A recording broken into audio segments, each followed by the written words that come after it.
Hello, everyone. Welcome to today's Marshall webinar. Do you have to choose ethics with success on the job? Towards the end of our discussion, we will hold a Q&A session. Please feel free to submit your questions at any time during this webinar using the Q&A feature at the bottom of your Zoom window. Please also know that this session is being recorded and we will send a follow-up email to all of our registrants. Now, to introduce our moderator, we have Professor Stephen Byers, who is the director of the Neely Center for Ethical Leadership and Decision Making, and is also a professor of clinical business communication here at USC Marshall School of Business. Steve, the floor is yours. Thank you very much, Sujane, and thank you for all of you who are participating today. We've had a whole lot of excellent questions that have been posted before we've gone live here. So I can only imagine what our conversations today will inspire in terms of other questions. And we'll save time, as Sujane mentioned, for as many questions as we can get in. I'd like to explain the origin of this webinar if I could. This all came about based on a phone conversation that I had with Barry Neely, who of course is the benefactor of the Neely Center for Ethical Leadership and Decision Making. He happens to be an alumnus of Marshall before it was an endowed school, when it was simply the USC Business School. And over the years, he's been deeply involved in both the business schools and the university's history in a general sense. He's been a benefactor to Marshall and to the USC Viterbi School of Engineering. He's also a life trustee at the university today. I was speaking to Jerry, though, in early December, and I was just tossing out some ideas about the kinds of discussions that I would hope that the Neely Center would engage in during the spring, during this semester where we are now. He mentioned this, and I know some of you have heard this, but it bears repeating because it's true. As we were discussing this, he said, you know, a webinar, a workshop that I would pay money to see would be one that involved Ron Sugar speaking about ethical decisions that he had to make on the job while at Northrop Grumman and elsewhere. Well, I didn't need to be hit upside the head more than that. I figured that this might be a good idea to run with. So I reached out to Yanis Yortsos, the dean of the Viterbi School of Engineering, and a good friend of Ron's. They share a background in engineering. And I'm deeply grateful for Yanis's introduction to Ron. Then I took these concepts to Teresa Alexander, who is our Associate Dean for Faculty Research, and under whose auspices these Marshall webinars occur. I suggested what she had. She suggested that we invite Dr. Harmeling, Susan Harmeling, to join us, and that's how all of this came about. This was an idea, again, inspired by Jerry, and participants, the panelists, fell into place. I'm very grateful for their assistance, and also the assistance that Yanis has lent to this effort as one of the collaborator schools at the Neely Center. The Neely Center is a collaboration of Marshall, the Viterbi School of Engineering, and the Price School of Public Administration. As one of the collaborative deans, Yanis certainly has made good program suggestions for us. Let me get back to our panelists, though. Again, Jerry Neely is a life trustee and alumnus of Marshall. He came to the university, I believe, in 1954. He was an old man of 17 at that time. Not only were almost all of the students older than he was anyway, because there were lots of sophomores, juniors, and seniors, but he was also sharing the campus with a whole bunch of veterans who were attending school on the making use of the GI Bill, benefits providing, among other things, educational reimbursement. So he was sharing campus with many individuals who were a good 5 or 10 years older than he. When he graduated in the late 50s, and then began a very successful career, although he's had some contact with petroleum extraction, but most of Jerry's business career was in the service industry to oil and petroleum industries. And he last was CEO of Smith International, again, a actually a huge collaboration of companies that provide services to the petroleum industry. Again, life trustee. He is the benefactor of the Neely Center. And I've been very, very happy to have his support as director of the Neely Center.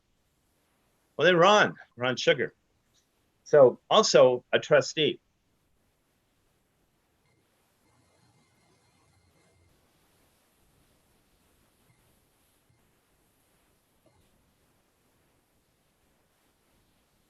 I apologize. Also a trustee. I was talking to Ron a few evenings ago, prior to this webinar. And I asked him, I didn't know much about his background. And I asked him where he had gotten all of his degrees. Now, he told me that he was from Canada. So he also said it would be an ethical violation, a violation of integrity, if he disclosed where he got all of his college degrees in engineering. I thought he was going to say, oh, I went to school at the University of Toronto. I went to McGill University. I went to some school in Canada.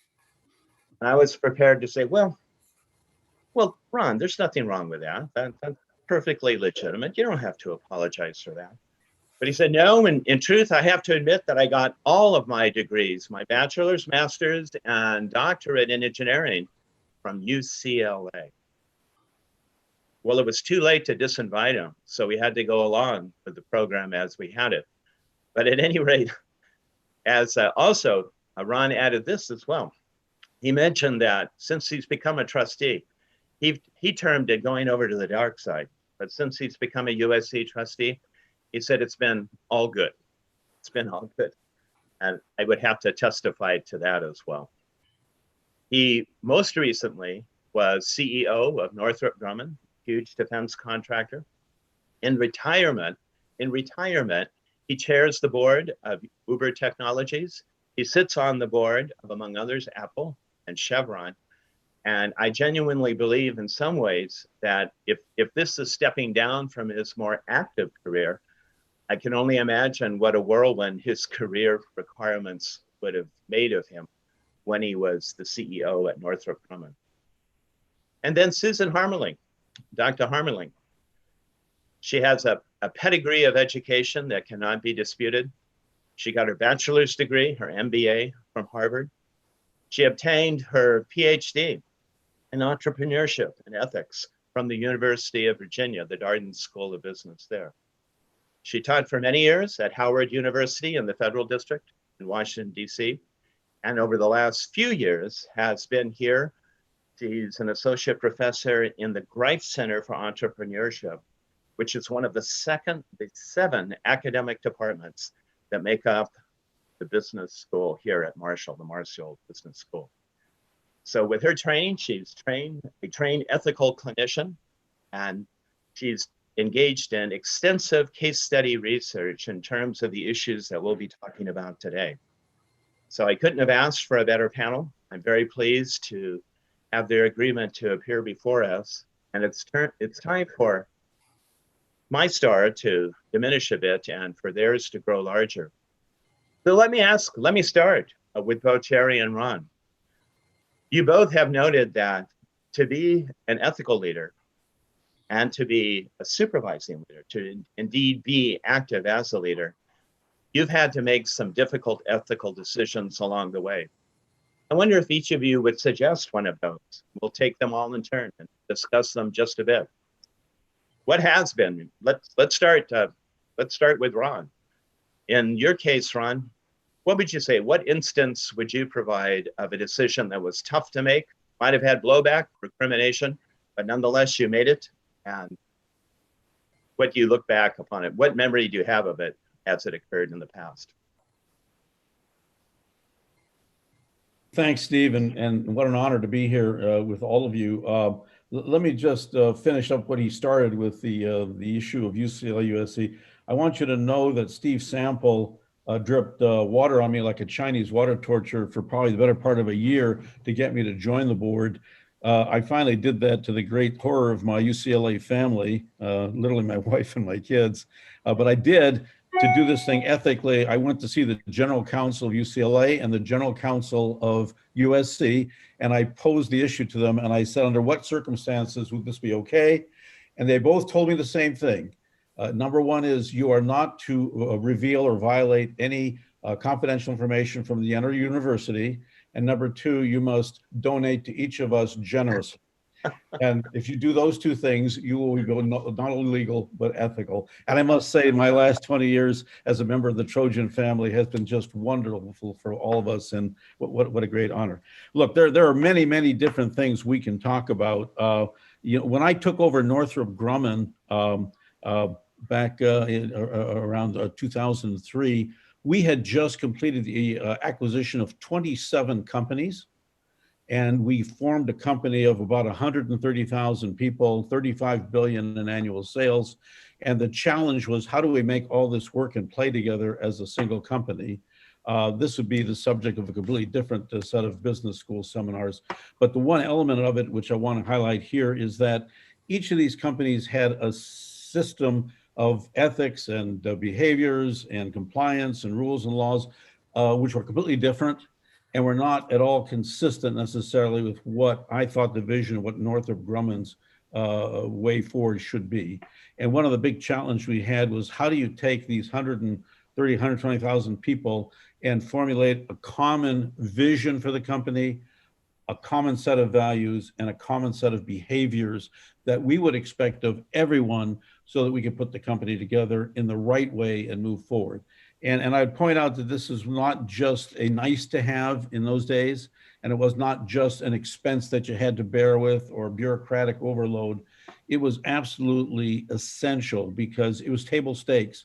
If we did not get the ethics right, if we had ethical breaches, if we had any kind of breakdown, as being one of the most visible defense contractors in the world, it would fundamentally impair our business and could ultimately be an existential threat to us continuing. So what we did is we basically said, how do we form a vision of the company? And we came to the idea that we wanted to be the most trusted provider of national security to our customers, and that we wanted to make sure we were the most trusted to our customers, to our shareholders, to our employees, and to the communities in which we work. And the key trust kind of went back and forth through all the vision. And I can go on later on that if anybody is interested. But let me get to one specific issue that we had about 8 or 9 years ago, maybe 10 years ago. No, I'm sorry, longer than that.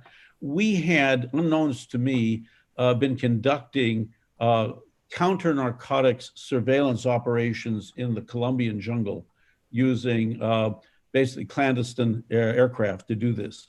To my knowledge, we were in the business of building electronics, sensors, and radars that we gave to somebody to do that, like the CIA or the drug people. I didn't realize that we at Northrop were actually flying the missions. I got a call at the intermission on a Saturday night from one of my guys. And when you get a call from one of your guys on a Saturday night and you're watching a show, it's not usually a good thing. He said, we've had a plane shot down in the Colombian jungle. It had 5 Northrop employees on board. They've been captured by the FARC, as you recall, the FARC being the insurgent group there, particularly nasty, vicious narco group. We've had 2 of them summarily executed. The other 3 are now been taken into captivity, and they're being held. And we're not sure what to do, boss. What do you think? And sort of like, it was hard to enjoy the second act of Sound of Music after you've been through that kind of a call. But to make a long story short, over a period of probably weeks of great concern and tension and dealing with these people's families and everything else, we figured, what do we do to extract them from this condition? And the FARC are notorious, because if you ever try to rescue them, they execute them. You can't do this, you can't do that. So we worked through all the normal channels through the State Department. We worked through intelligence agencies that we were close to because of our business relationships. And it turned out that we were running into blank walls, very concerned about our folks. The only other mechanism available to us was something which was euphemistically referred to as commercial means of extraction, meaning you figure out how to create a big bribe and we can work with this guy who knows this guy who's this guy who can extract these people from captivity, except sometimes it doesn't work. It's up to you. So I was faced with, as the CEO, of how do I balance this severe ethical concern I had for the safety of my employees, the conditions under which they are operating, the risks they were taking, and the captivity they were in. And on the other hand, taking an action which was actually against the law of the United States, and which, while viewed as not right, was in fact might have been the only mechanism to get them out. I might also tell you that I explored every other diplomatic means possible. Amongst the captives held was a French woman, and so I met with Nicolas Sarkozy, who was then the prime minister of, or the president rather, of France.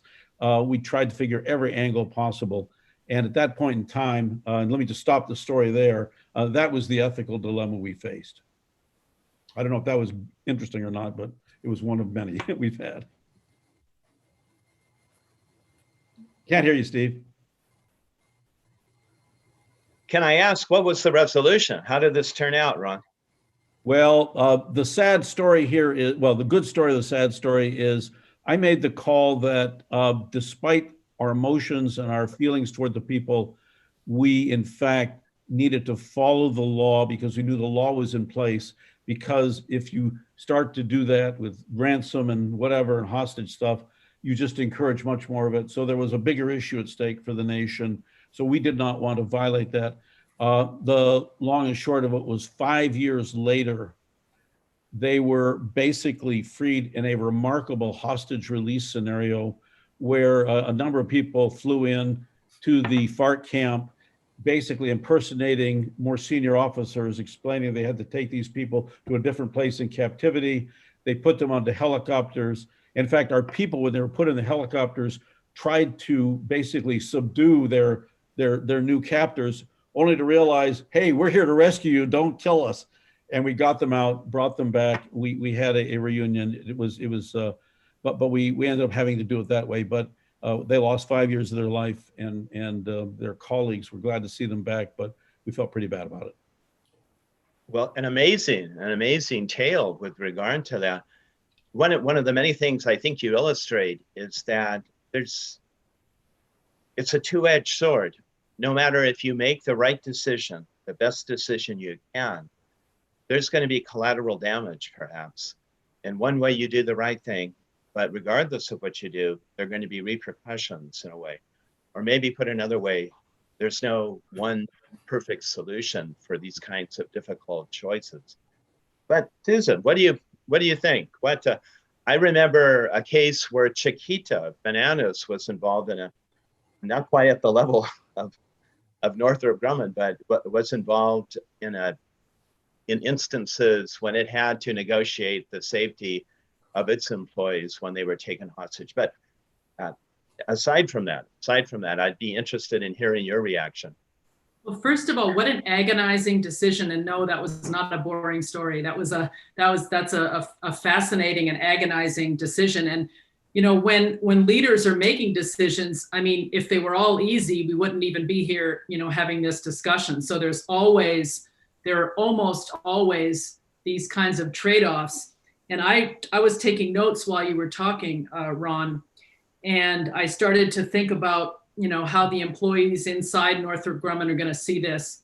And they're going to say, if that were me, you know, would my company, you know, stand up for me? And then on the other hand, like you said, not only is bribery against the law, I think, you know, John Stuart Mill, the great utilitarian philosopher, would say, if you're looking at the overall greater good, like you said, then you're just going to foster more terrorism, right? So if you negotiate with terrorists and say, here, you know, I'll give you whatever it is in the millions of dollars to get these people out, well, gee, what an incentive to keep doing it, right? So that to me, this idea of a greater good or the larger picture, you know, came into play there. And it's sure easy to say, yeah, just pay them the bribe. Who cares about legality? Because legalism and ethics and moralism are not always, you know, the same thing.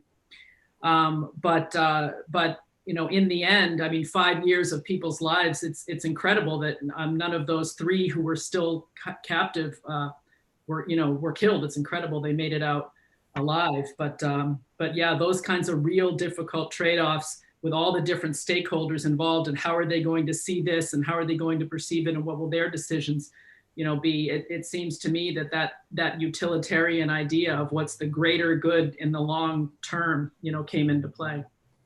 Yeah, Susan, I would also mention that around the edges of this, we did absolutely everything we felt we could for these folks and their families. We obviously kept them on the payroll, and we actually increased their salary every year as if they were getting merit raises.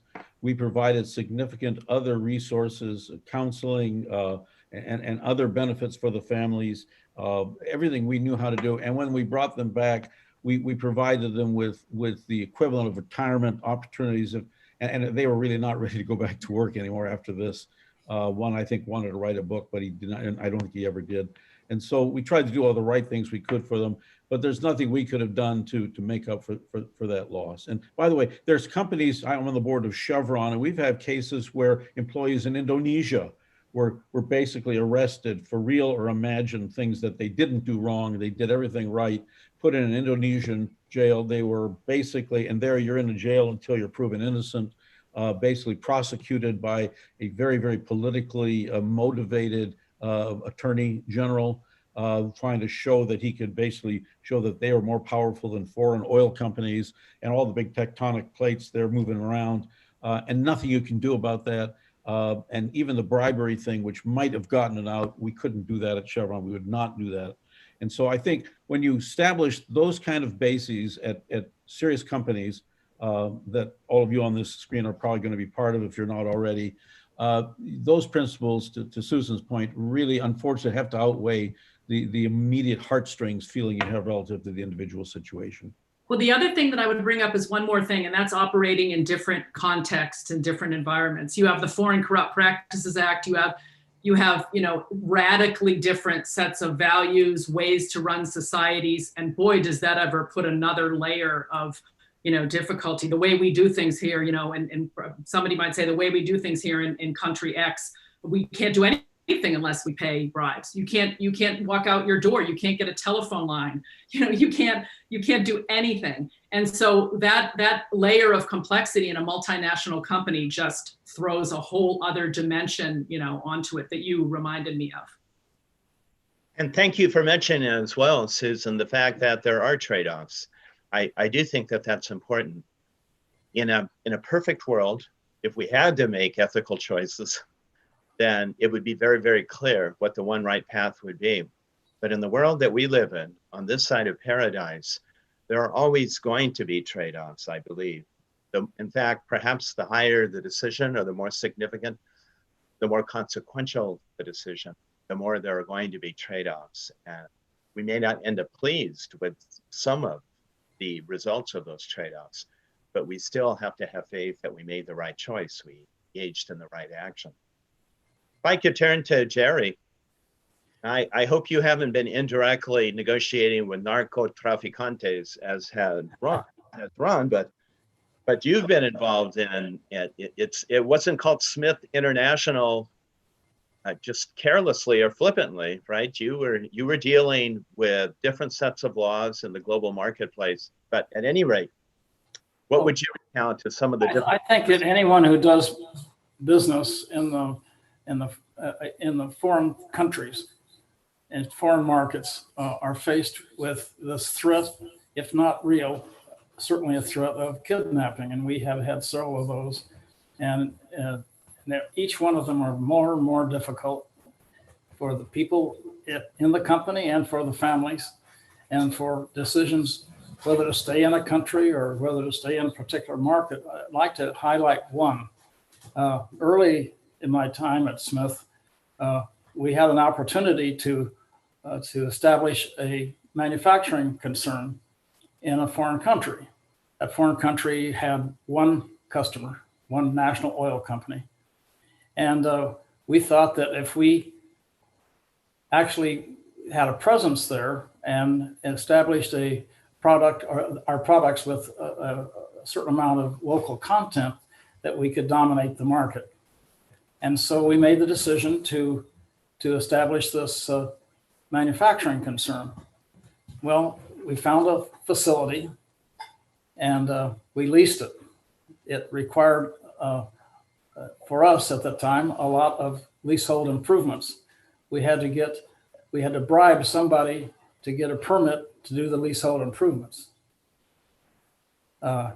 We had to bribe somebody to hook up the telephones. We had to bribe somebody to deliver the machinery that we had ordered after we had bribed somebody at the border, the customs. Okay, now we're all ready to go. We started hiring people, but we had to bribe the union to allow the people to work for us. Now we're ready for orders. We had to bribe somebody to get the order. We had to bribe somebody for them to pay the bill.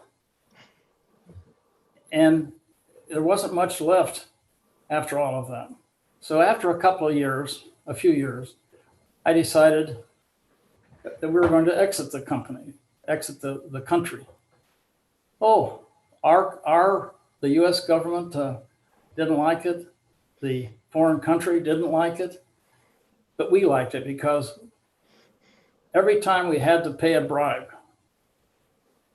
it made us feel dirtier. And this was even before the Foreign Corrupt Practices Act. I mean, the only people who can pay bribes legally is the U.S. government. So we walked away from that market, substantial market.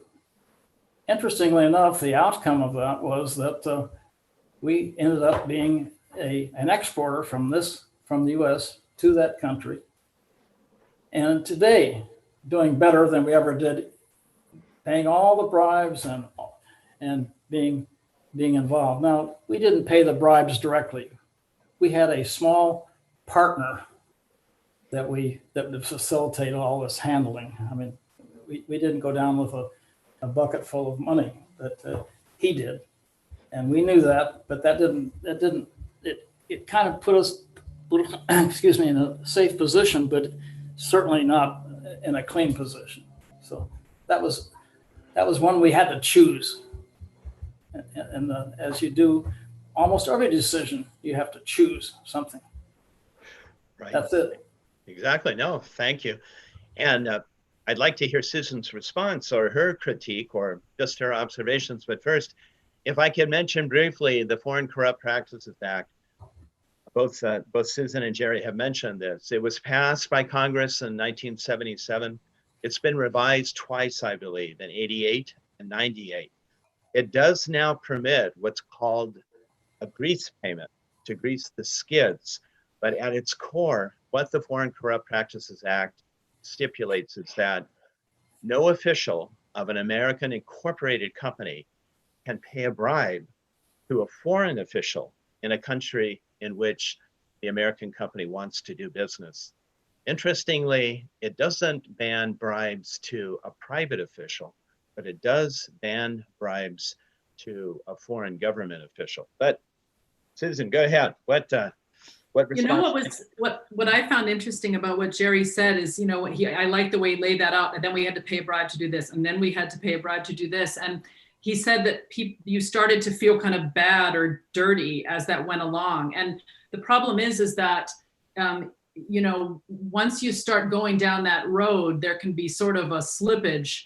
It starts to become a slippery slope. And if that's okay, if we have a set of values in this organization, if that's okay, what else is okay? And well, I paid a bribe here, so I guess I can do it here. And it starts to, the borders start to get fuzzy and it starts to go down a certain road. And I think that it's also difficult for people who are knowing what's going on and may disagree with that, and that may clash with their own values. And I think, that the cost of that can just start to get too high.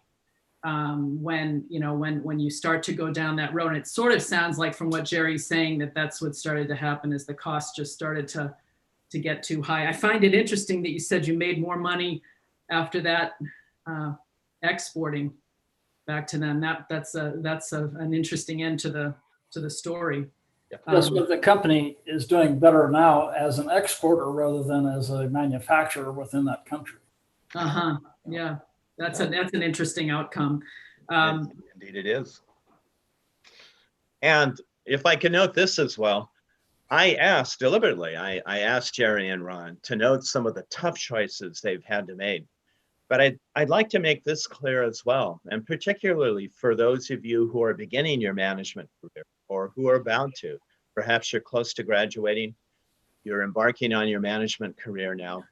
You know, most of the ethical decisions you'll have to make, particularly at first, they will not be headline grabbing incidents.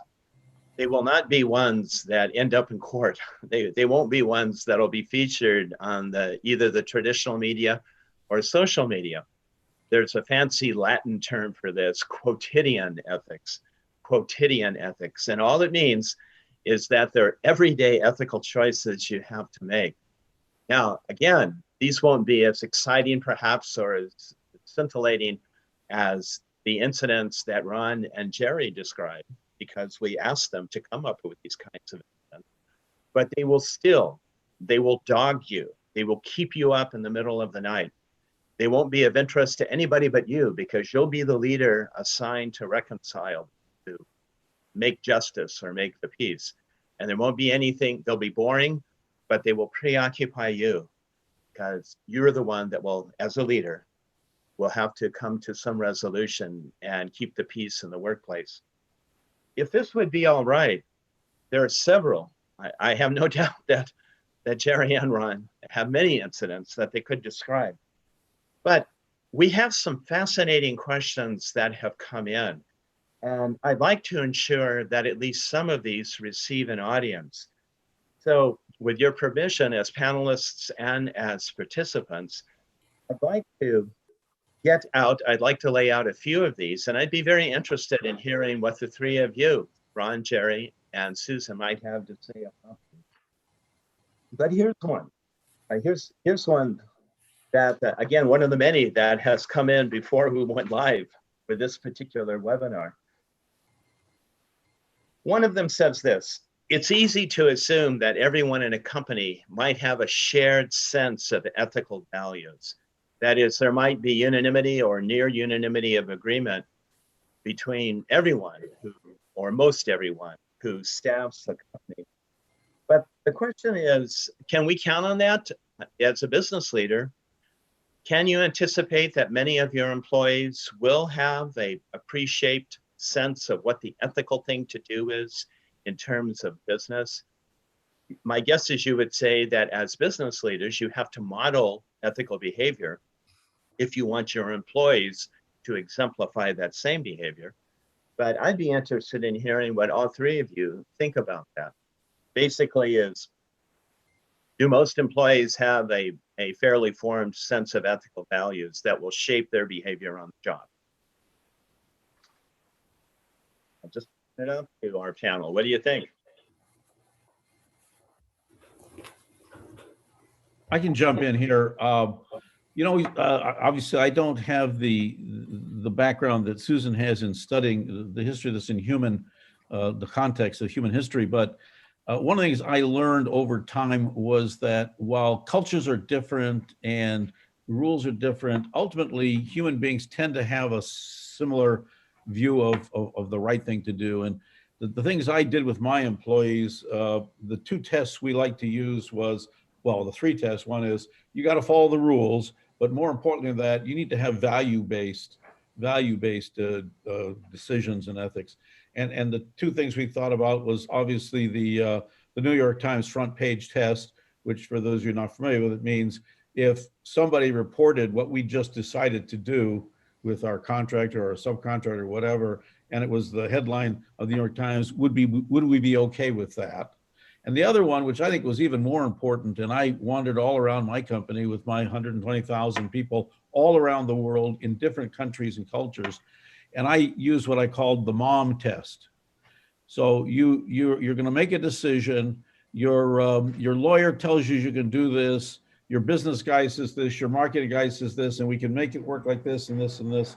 And you can kind of rationalize yourself to being able to do it. And then the final thing you need to do is you need to imagine that you're explaining it to mom. And is mom going to be okay with it? Or is mom going to say, Ronnie, that doesn't sound right to me, Ronnie. You sure you should do that? And every one of us, I think, can apply that test to ourselves after we've gone through all the rules and regulations. And I can tell you on more than one occasion, my mom, who's passed many years ago, she was in my head, and I felt a little uncomfortable trying to explain why we could rationalize our way to make a certain decision. Yeah, very good. Ron is reminding me of my beloved mother, who used to constantly say to us, the truth will set you free. The truth will set you. She used to tell us that. I wish I had a nickel for every time she said that when I was growing up. So I love the mom test. I would say, however, while we all may have shared values, I know that a fish either rots or thrives from the head, and there's no question about it. And if we have some spectacular examples of that. We have Theranos that had a $9 billion valuation based on nothing, based on a fake blood test, that didn't work. And there were a whole bunch of employees who may have had their mom in mind, or may have had good values, who were going along with this until two young whistleblowers, Erica Chung and Tyler Schultz, incidentally, the grandson of George Schultz, who just died a few days ago at age 100. They became whistleblowers at great cost, at tremendous courage and great cost to themselves. And so, the values there were plenty of people who grew up with good values who are still going along because of the difficulty of making those kinds of difficult, personal decisions. And then another company that I studied in depth, I did a national public radio interview on a company called Insys, which was a drug company that with a guy named John Kapoor, who's now in jail. And that fish really did rot straight from the head as well. And they were peddling fentanyl 50 times stronger than heroin to regular pain patients. And they went against one of Kant's, the great German philosopher Immanuel Kant, who said we must always see other people as an end in and of themselves and never as a means to our end. And human beings were just being seen as profit centers. They were just a way to peddle more of this expensive, drug to pain patients. And they caught, I'll just end with this story. They caught one of the salespeople on tape saying the end of life cancer patients that this fentanyl is meant for, just to put them out of their pain. Those people are just small potatoes, quote unquote. We need to go after the pain patients, the car accident victims, the headache, people have bad headaches. And they ended up killing a lot of people. So, while we may have a lot of people with good values walking around, in a lot of our companies, what leaders say matters, what leaders tell people to do matters. And it takes sometimes tremendous courage, to go against the prevailing, culture once you've started in a company. So that's what I would say to that. Well put. And Jerry, on your part, what do you think? How did you try to model ethical behavior, or how did you try to encourage ethical behavior among your employees? Well, I don't think there's anything that you can do that is more important than acting in a ethical manner yourself, and make sure your management does the same thing. We talked about protecting your customer, protecting each other, protecting your suppliers, the community, in an ethical manner. We have to be careful when we talk about ethics, because it means something different to everyone. When you get into politics or religion and overlap the word ethics in it, obviously my religion is ethical, yours isn't. Right. My political views are very ethical, yours obviously aren't. So we have to be very careful. So we tried to keep it pretty simple. Had a few things that we tried to be ethical on. You don't pay people. You protect your people.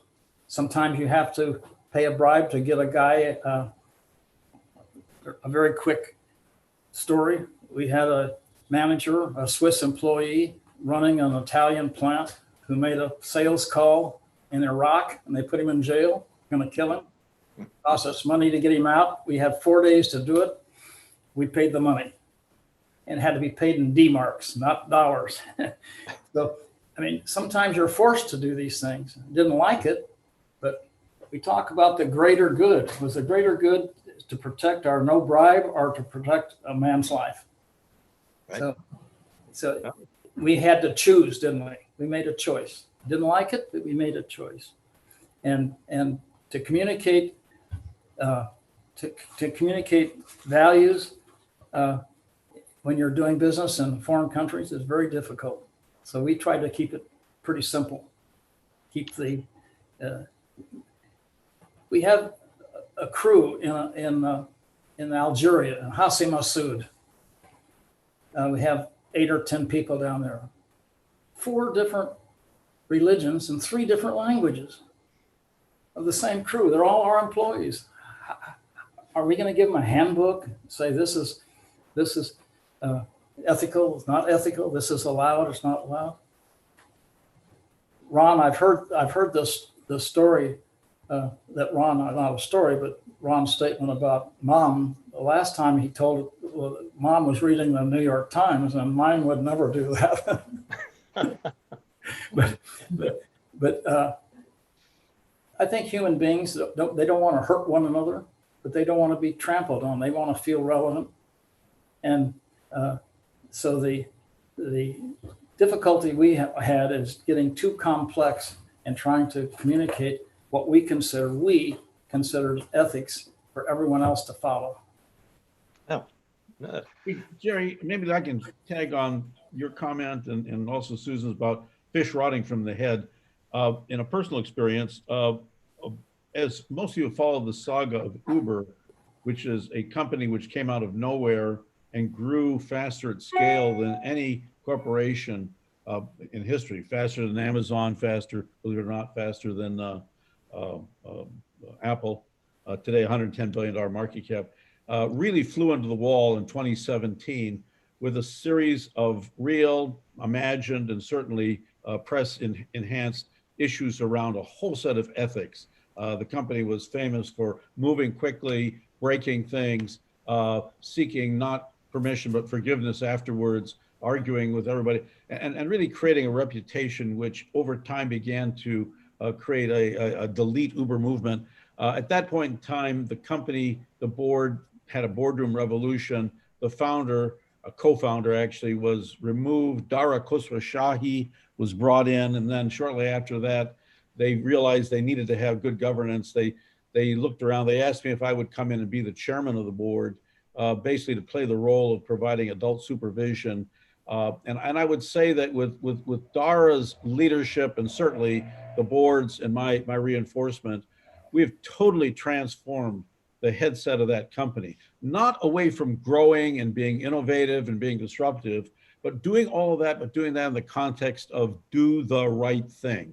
And this was a very, very important change in directions from the top. And we've made very significant progress. For example, we've been extraordinarily transparent in reporting of the sexual assault issues that we've dealt with, how we're dealing with them. We're dealing with all kinds of issues where were the real or imagined issues involving treating drivers. A lot of progress is made there, but it starts with the context of we are going to do the right thing. And this is what we are. This is what we stand for. And I will tell you that not just being a cost to Uber and not being just a nice to have, this, in my view, is absolutely fundamental to the future of this company. And I believe it's going to put us on a pedestal to grow much, much more rapidly in the future, even than in the past. Right. Well, here's another question that has come up. And it actually, I'm using a segue that both Jerry and Susan have mentioned. So Susan quoted from the Gospel of John. I will tell you the truth, and the truth will set you free. And her mom clearly embraced that. And by the way, I know that in Jerry's case, that his religious faith, he's a practicing Episcopalian. and his religious conviction plays a role. So ethics, morals, and religious standards, they don't run parallel to each other all the time. But clearly there's overlap. And here's the question that came to us again prior to the webinar going live. The questioner states that because there seems to be a less consistent standard of religious ethics that accompany us in the workplace, is there a need now? Is there a need now for companies as they recruit employees, as they train their employees? Would there be a value in them hewing to in the orientation of their employees? Would there be a value in training some of their employees up in certain values that are embraced by most religions, but also would be very compatible to for-profit business? So it was a bit of a surprising question, but I think a really good one. And let me start with Jerry. I'm just interested in hearing. You can't and you don't want to preach religion in the workplace, but did you find that you could tap into any kind of sentiment about religious values that your employees ever had, or how did that work for you? It's a good question. I go back to the fact that we had so many different religions, and we only had 12,000 employees. So relatively small company, but 40% of our activities outside the United States. We did business with 25 countries and 30 currencies. And you run the risk of having policies or instruction that has a religious background to it, to actually offend some of the people that you're trying to convince. Right. Because everyone, all religions don't necessarily have the same values. I'm not a student of religion, but there are some religions that it's okay to strap dynamite on your daughter and put her on a bus. That's okay. That's good. Kind of goes back to people who, I'm getting off the subject a little bit. I apologize, but people say, "Well, it's legal. It may be unethical, but it's legal, isn't it?" As if that frees you from all the responsibilities of being ethical. It's legal. Is there anything that is legal but not ethical? I would say yes, yeah. And Susan brought up that point that ethics and the law don't always run on a parallel track. I would say that one might be true when it comes. There are ethical actions that might be not recognized by the law, might even be illegal. But yes. Go ahead. But how about if there are certain issues that are legal but unethical? Right. Then you question, how did we pass those laws that are unethical? I mean, that's a whole nother discussion. Yeah. Yeah. What do you think, Ron? Go ahead. I would tag on to what you said. If I think about the best companies in the world, and I'm privileged to be associated with 4 of them.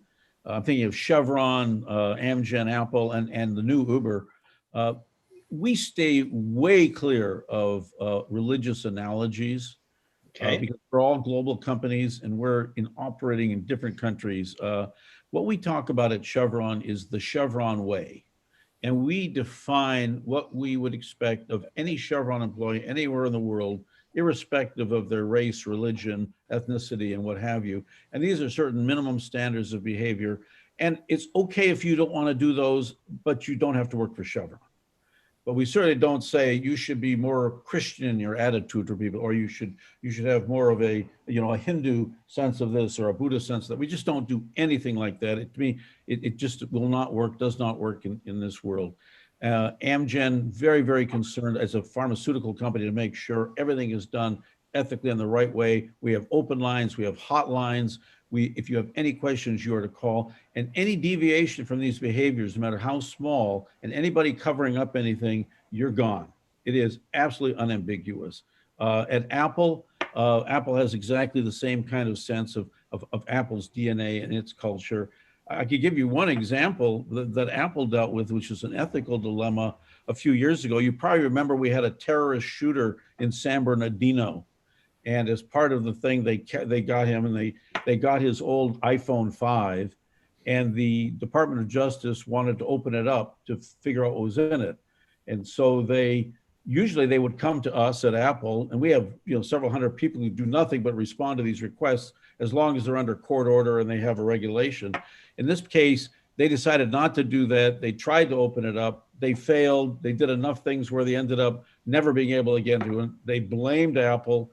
They then they went to a magistrate judge in San Bernardino, which is the lowest level of federal judge, who demanded that Apple henceforth create a special backdoor key that we would only share with them, with the United States government, even though we're a global company, that would basically end run all the encryption on all the Apple phones everywhere in the world, but don't tell anybody about it, just do it for the US. And then we're thinking to ourselves, wait a minute, this is a serious privacy dilemma. And then we really had to think hard about what do we stand for at Apple? And the idea that humans have a certain inalienable right to privacy was a principle we basically thought was right. We took a lot of crap from the government, from the Department of Justice, but eventually, so far we've prevailed. And we felt that to do anything else would unleash a complete loss of integrity and privacy for anybody anywhere in the world. So we don't have a backdoor in Bazooki for the government of Bazooki or the government of China or the government of the United States. And at some point in time, we may get pressure again, but that was a serious ethical dilemma facing the company. Of course. And Susan, I'd be interested in hearing, is there any correlation, or is there any positive correlation between religious ethical values or anything that business ethics could profit from? I mean, in some of the great religious traditions, of course, there are many, similarities and many things, ethical lessons that we get. I watch my mom saying the rosary every single day of her life. And so I was raised at a very, very devout Catholic household, and would never, like Ron said, and like Jerry said, you just can't bring that into, companies with so many people of different backgrounds. But what you can do, that Ron was alluding to, is to have a lot of discussions and make real clear what we're going to accept and what we're not, the way we're going to treat each other, the way we're going to treat our stakeholders, all of our stakeholders, the community, our employees, our suppliers. And you got to keep drilling that home, and you've got to make those values. Once again, it goes back to values. There are people of all religions and no religion, and you've got to respect that. But I think to have a lot of discussion and make crystal clear what those values are. And like Ron said, you can work here or not. You may choose to, you may have different values, and then that's fine. You should work somewhere else.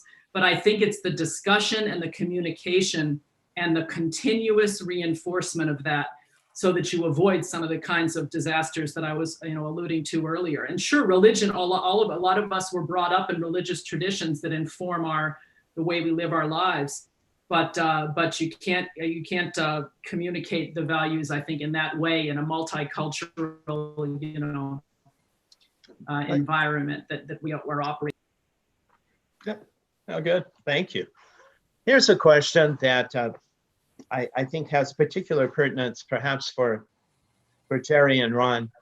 Both of you have worked in industries that sometimes have had a difficult track record.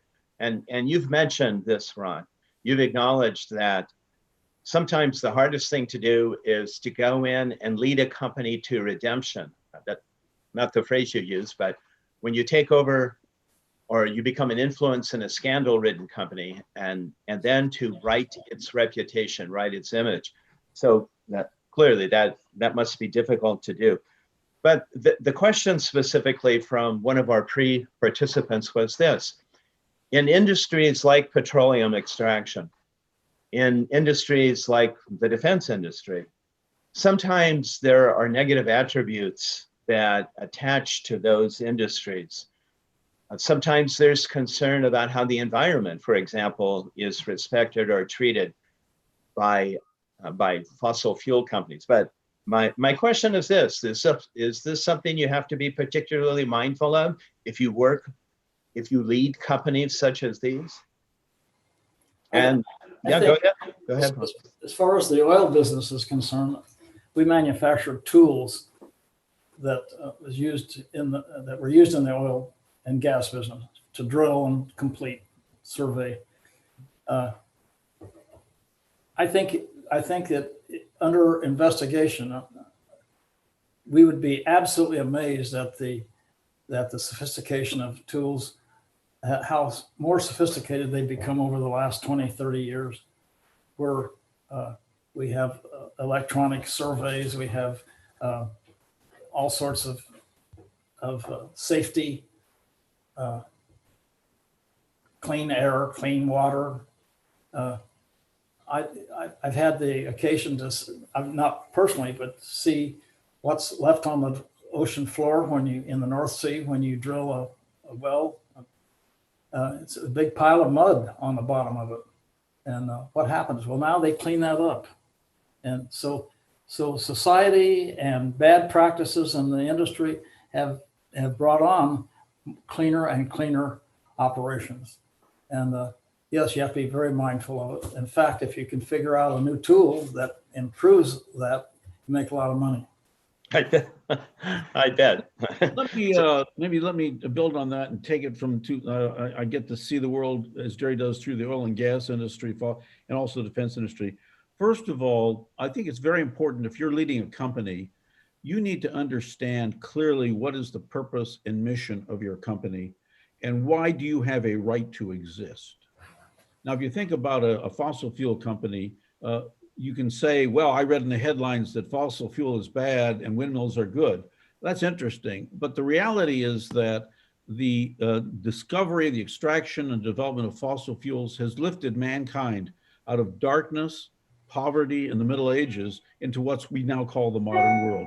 The availability of reliable, affordable energy that is done increasingly safely and cleanly is in fact what we have to do. So as a company like Chevron, what we say is, look, our mission is important. It's going to be with us for decades to come. We're not evil.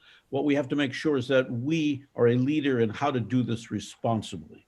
And to basically, as Jerry said, to make sure that we're cleaning up the mess. We're doing it in certain ways. We don't flare, we don't have to. The company has now taken commitments to reduce greenhouse gases with very manageable numbers, which then are consistent with the Paris Accords and the checkpoints coming on. So that's the oil and gas side. In the defense side, I spent a lot of my time thinking to myself, gosh, some of the stuff we build is dangerous. It can hurt people. You know, the B-2 bomber, the ICBM program, whatever. But I thought about it in a different way, which is that the world is what it is, not what I'd love it to be. And the question is, how do we ensure the safety, security, and freedom of our people, our way of life, our families? And how do we make sure that when we do this, we do it in a responsible way? And that we're operating not just in the rules of law, but we're doing things that we don't violate any basic trusts. And there is fundamental integrity from the top to the bottom of the system. And when you do that and you imbue that in your employees, they get it. And those who don't get it, or those who want to go work, you know, for Greenpeace, they should. And I think they're welcome to do that. But those who want to stay in an oil company or a defense company should believe in the mission, but also understand that we have to do it responsibly. Thank you. Ron, and for you, Susan, could I reframe the question just a little bit for you, Susan? If you were counseling business leaders, and no doubt you do this, but if you were counseling CEOs and COOs and CFOs in companies that are tainted with certain stigma, either rightly earned or unfairly earned, but if you were counseling leaders in industries that have kind of a reputation for being pariahs, what would you ask them to be mindful of?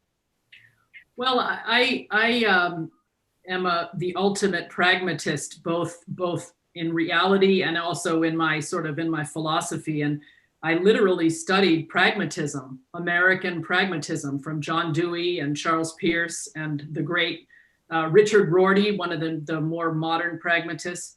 And stakeholder theory is grounded in pragmatism. And pragmatism basically says exactly what Ron said. We're operating, we start from where we are. We're operating in the real world. We're not operating in, in an abstraction. So you can have normative ethics and you can have deontological ethics and the religious traditions, but we're operating in reality. And so what I would tell companies, whether they have a stigma or not, is to take into account the best interests and the fairest dealing with all of their stakeholders, with some of the, the oil companies and the energy, some of the energy companies, as well as I've been doing quite a bit of work with the aerospace industry and the Aerospace Industry Association, actually, on diversity, equity, and inclusion issues, which is a separate topic for a different day.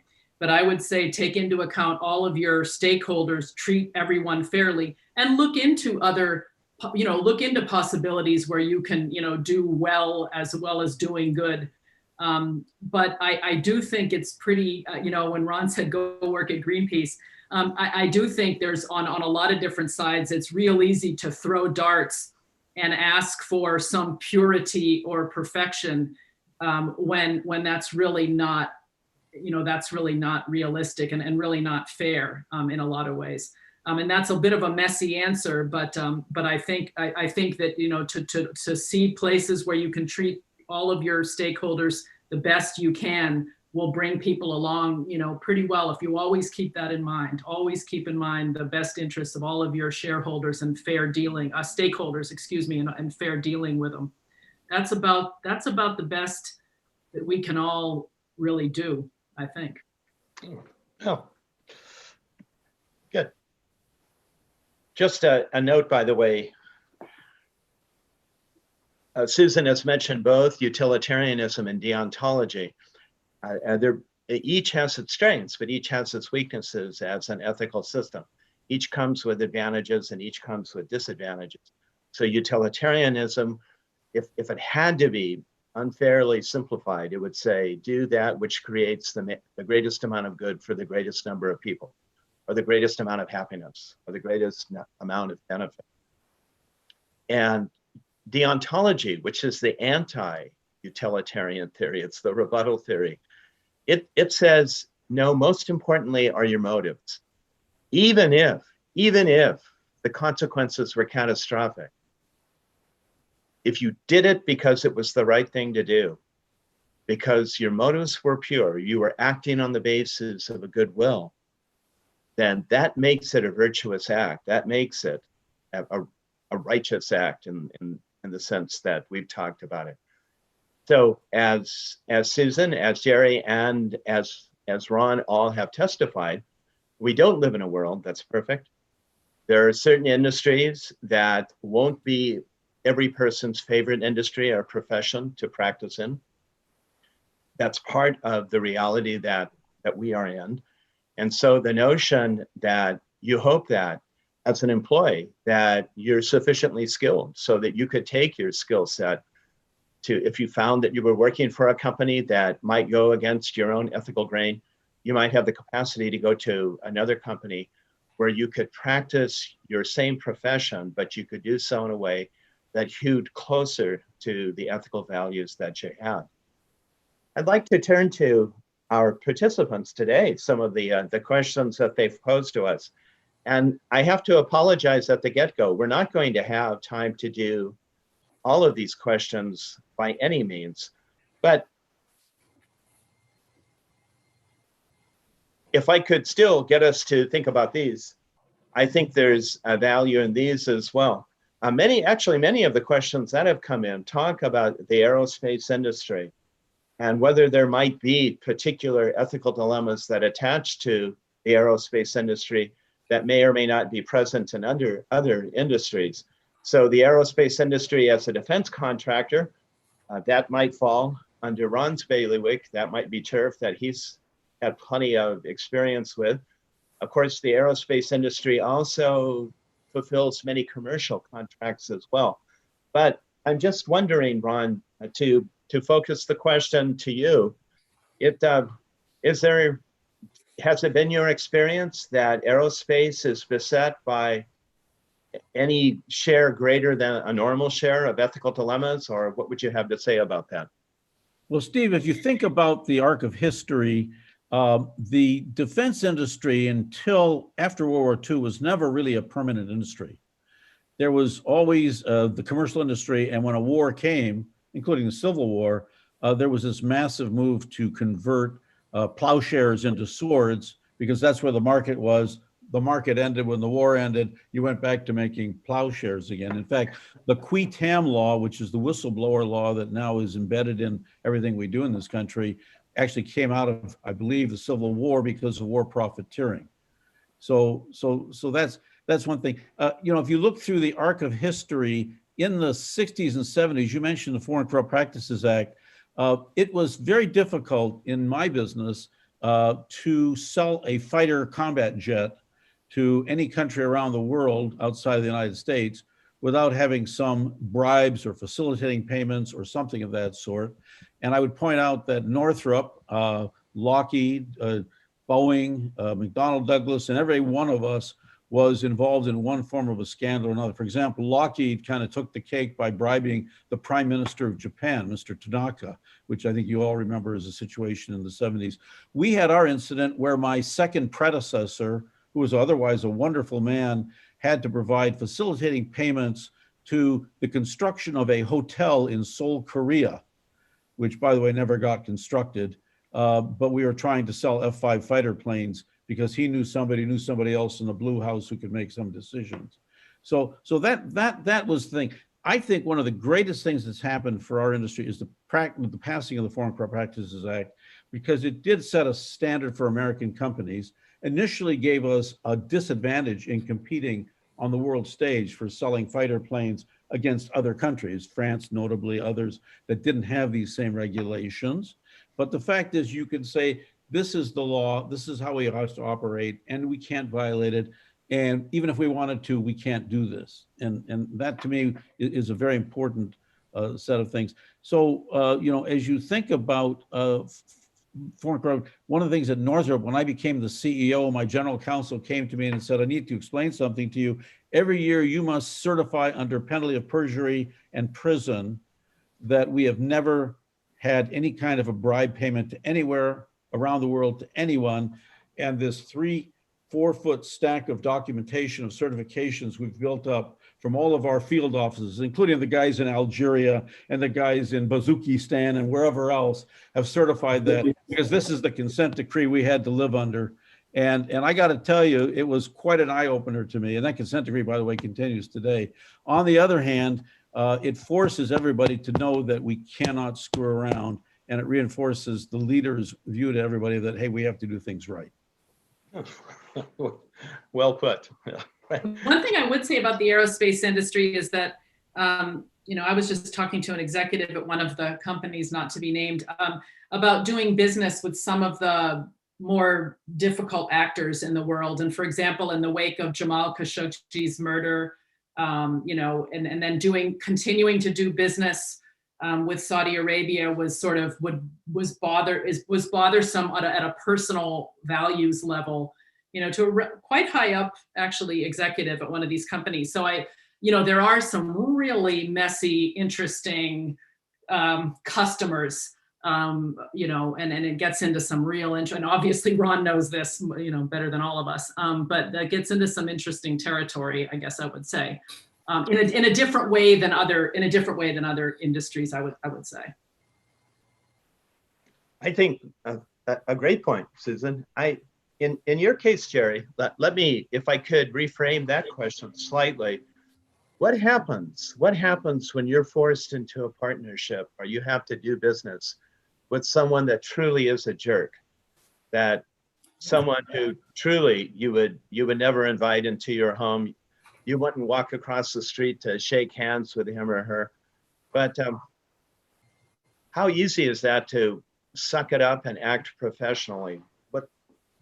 How did you broach or negotiate? There are several countries that we did business in, and I assume that they're still doing business because the company's been sold, that you had to have a local partner. And so you find somebody that is well connected. He doesn't have to have any money because you have to put all the money in, but he ends up with a piece of equity of the business. Is that ethical? I don't know. Is it legal? Yeah, it is, I guess. The situations we have to, in Italy, for instance, we had a major plant in Bologna, the Salino Volterra down south of Bologna, and we could not open the plant unless we were partners with the union. So we worked around that and after a while, but so you don't really have a choice sometimes on who your partners are. The guy all of a sudden ends up with the permit to build a plant, and his brother is going to be your partner. You're not paying a bribe, you're not paying a facilitating payment, but I guess you suck it up and move on. Never easy, but yeah, I would think that's the best that you can do, again, in this imperfect world. We have a last question, but before getting to that, I'd like to say this. I'm sorry that we didn't have enough time to get to, we had some very lively questions from you, our live participants, but I would like to encourage you, if you're willing to do this, if you'll send your questions to me, I promise that I will answer them myself, or if appropriate, I will divide them. I will send them to the appropriate panelists here and ask if they will provide an answer for that. I don't want to busy them unduly after this, but by the same token, if you cared enough to submit a question, I think it's important that we provide you with a response. So if I could ask you, if a question came up that was on the tip of your tongue that you might have submitted, or just didn't have a chance to submit, if you would send them to me, my email address is simply this, my last name. It's Byers, it's BYARS @usc.edu. The last question that I would like to turn to is a great question that was submitted to us by the chair of our USC Marshall Board of Leaders. And his name is Greg Hilgren. He's also president of CalVest Realty Advisors. He's asked this, he's saying, essentially, what steps has Marshall taken to ensure that ethics are integrated ever more closely into the curriculum? Here's what, to the best of my knowledge, this is how Marshall addresses this. The first thing is, and our Marshall students that are here today will attest to this, you cannot get out of a Marshall class without addressing ethical issues. So no matter what the discipline is, whether it's marketing, might be accounting, it could be financial advising, management and organization, you cannot get out of that class without some ethical criteria being suggested to you and ethical dilemmas being forced on you that you have to wrestle with. Now, each faculty member, though, I think either enlarges this, perhaps takes it in a new direction, expands it a bit, but it's up to each of us individually. And I think the charge that we implicitly have, and Greg is, Hilgren is willing to make this explicit, is we need to have even more curriculum, even more pedagogy that goes full blown into an emphasis on business and professional ethics. I know there is a similar investment in curriculum both at the Viterbi School of Engineering and the Price School of Public Policy, but I can speak with more clarity about Marshall, and I would agree with Greg that we need to make an even greater emphasis on our curriculum on the ways in which we teach business and professional ethics and the examples that we permit our students to work with as they come to these decisions on their own. It's time for me to turn our webinar back to Sujane. I would like to thank all of our panelists here today, Jerry, Ron, Susan, I'd also like to thank Teresa Alexander, our Vice Dean for Research Advancement. Again, all of the Marshall webinars come under the auspices of Teresa, and she's been an invaluable partner and ally in the staging of this. My thanks also to Sujane Kang. Trust me when I tell everyone here that without Sujane's investment behind the scenes, this webinar does not happen. I'm deeply grateful for her. I would also like to extend my thanks to the Nancy Gomez, who keeps us on track and on record at the Neely Center at USC Marshall. Mostly our thanks go to you as participants. Thank you very much for caring enough about this topic, for investing your time in this topic, and for the questions and comments that you've given to us and that you might be willing to send to me. Thank you very much. Sujane. Yes, thank you, everyone. And just to echo your remarks, thank you to all of our panelists for joining us today. As mentioned earlier, this webinar has been recorded, and we will be sending a follow-up email to all of our registrations shortly after this webinar. So thank you once again for joining us today, and I will end the webinar.